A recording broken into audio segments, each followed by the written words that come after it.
Endi hech kimni ishga qabul qilmagan, haqsiz odamni, farzandlarni hammasini o'qishdan haydagan.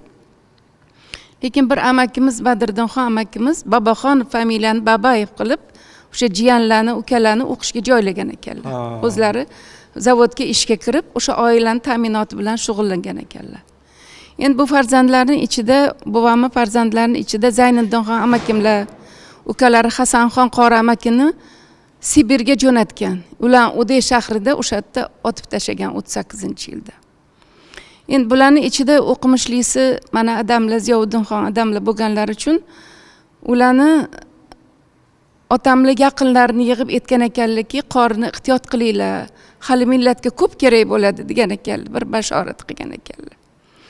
Shu odamlar uylarida joy qilib qidiruvda bo'lgan ekanlar, joy qilib qo'yishar ekan, lekin bir G'obirjon Mahsum aka aytar ekanlarki, agar ketaman desalar qori yo'q demaylar ekanlar.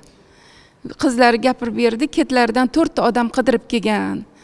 Podval ham qolmagan, yerto'la ham qolmagan, taxmon ham qolmagan, hamma yo'ni qidirib, pichanlarni orasiga panshaxa tiqib qidirgan adayizlarni degandilar.